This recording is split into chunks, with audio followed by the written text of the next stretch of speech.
What's going on, everyone? So, the Los Angeles Lakers, there are some bright sides to this Mark Williams situation. Now, obviously, it sucks because he was supposed to be our franchise center. 23 years old, him and Luka, next 10 years.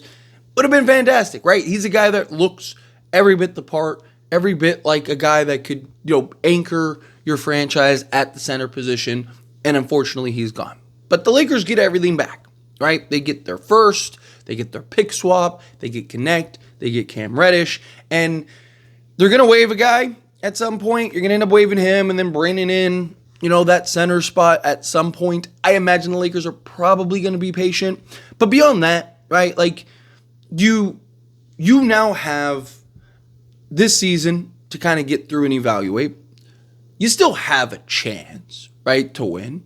Obviously, it's less because you don't have Mark Williams. But if you get the right guy, right, then all of a sudden, things could, again, you're not going to get the ceiling raise that Mark Williams gives you. But, say you get somebody slightly. At the end of the day, it always is going to boil down to Luka and LeBron. That's how it is, right? Luka and LeBron, they show up. If they're transcending, you have a chance, and you might be able to win a championship this year. If not, then you're going into the offseason, and you can solve everything, right? Because now teams know that you're willing to trade Dalton Connect for the right price. You just showed you were willing to trade Dalton Connect for the right price. So you have Dalton Connect, you have a first, you have a second, you have now your 3 pick swaps because you're getting a pick swap back. Plus, I think, if I'm not mistaken, another one opens up and, a second, future second. So, now you have these assets again.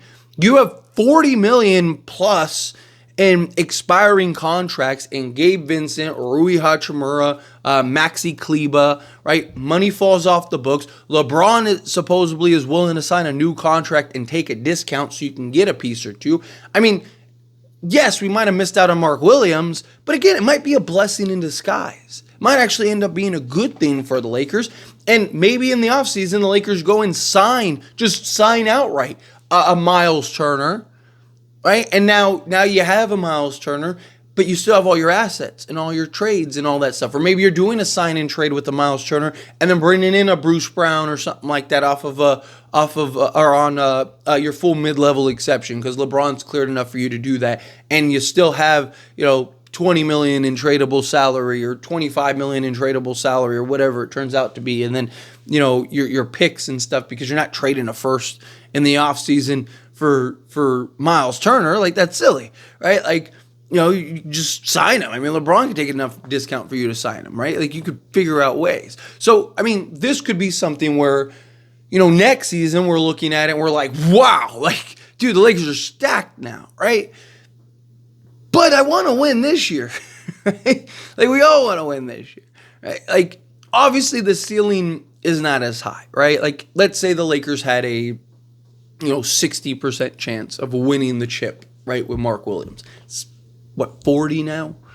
Let's say, right? You get, Trey Jamison, let's say you bring in, and let's say he's great. Big physical interior defender. Luka makes him look good enough, and he's a 10-8 guy with 2 blocks a game or something like that. He's just because he moves his feet well, he's physical, right? He's obviously needs a little better discipline, particularly on the non-fouling side of the ball, right? Tends to be a little foul happy, but again, he's young, inexperienced. That's usually what happens with young, inexperienced guys. I mean, Jackson Hayes gets in foul trouble regularly.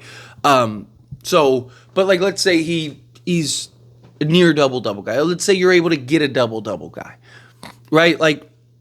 That's great, but again, your ceiling's not really that great. Okay, so now let's say it's 45%, right?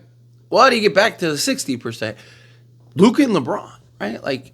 As long as Luka and LeBron are on this team, you have a shot, right? And we've seen this team. I mean, Lakers have been smacking everybody with Jackson Hayes as your starting center.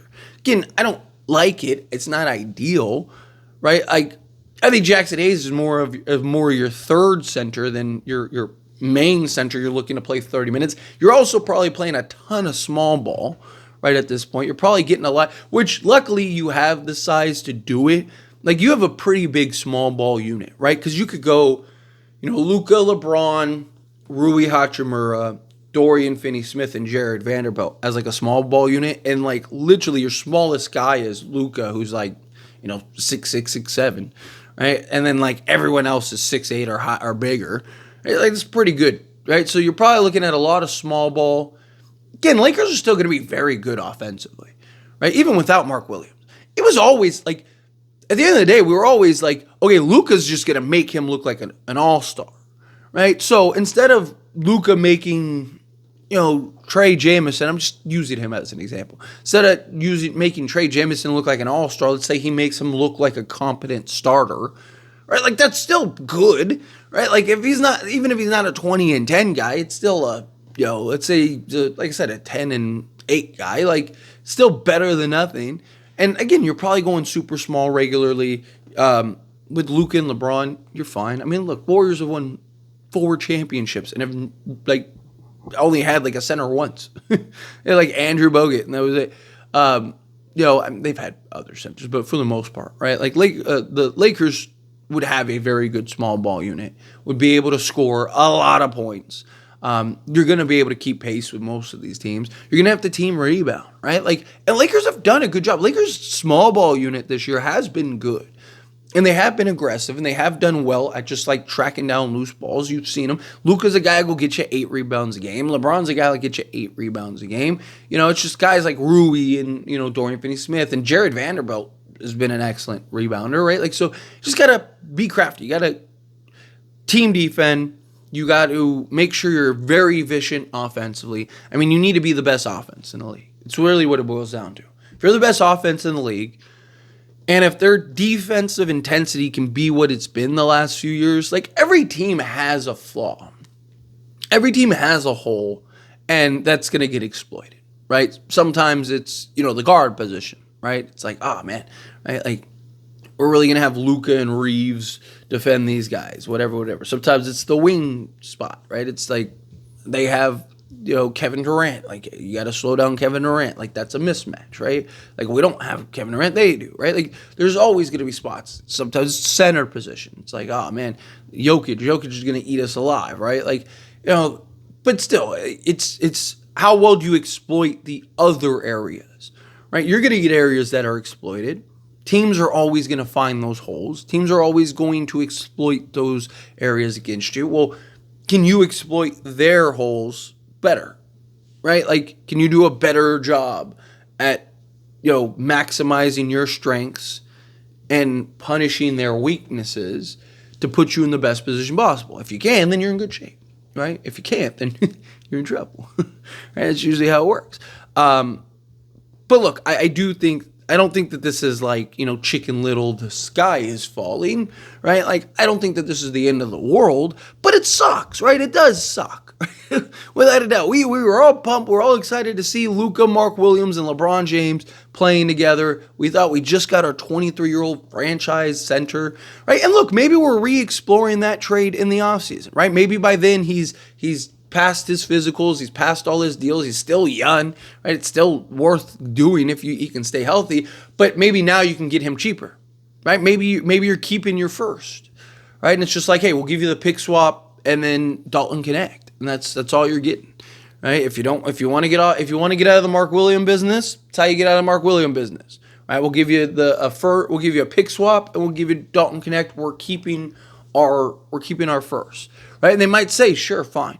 And now you just got Mark Williams for even cheaper, like literally half the price, right? Like, and now you can still go make those moves. And now you have that center. And now you can take all your tradable salary and free up your mid-level exception and go get some of that 3-and-D wing depth. Look, you have Luka and LeBron. There are going to be players that want to go play with Luka and LeBron. You're going to have veterans and even some young guys that want to prove themselves and are like, man, Luka could get me paid, right? Like, there's going to be a shift. You're in LA with LeBron and Luka, right? Every center that is available in the offseason, all, including Miles Turner, are all probably going to want to go to the Lakers, right? All of them. Why wouldn't you? Again, Luka's going to make you look like an all-star. And you're going to have the media attention and all that other stuff that, like, LA brings. Like, if you're in the center, you're rushing to the door to go to the Lakers. Like, without a doubt. But, at the end of the day, like, you still got to get through the season. So there are some goods, there are some pros. Lakers are definitely going to be a big player. You can expect a trade. But, we'll see. We'll see how it all plays out, right? But I definitely think a trade's coming this offseason. I definitely think that the Lakers are going to end up making some moves this offseason. And you got all your assets. So it's a good spot to be in, right? It's not the end of the world. But anyway, as always, this is a discussion, and I pass a question on you. Let me know your thoughts and opinions down in the comments below. What do you think? How do you feel? What are your thoughts? How do you feel about this information? How do you feel about Mark Williams and that trade getting vetoed? I do think, yes, it's okay. They're still in great position. You just got to get through this season, and then you have all your assets and stuff to still go pull off another trade. Maybe you can go get Mark Williams for cheap, right? Maybe, like I said, maybe you're doing just connect and a pick swap rather than connect in a first and a pick swap, right? But however you feel, whatever your thoughts are, I'd love to hear it either way, so let me know down in the comments. That being said, if you haven't liked this video, hit that like button. Helps me a lot. So we enjoy these types of videos, and I truly appreciate it. Not subscribe channel, hit that subscribe button. Turn on the bell notifications. Appreciate y'all. See you in the next one.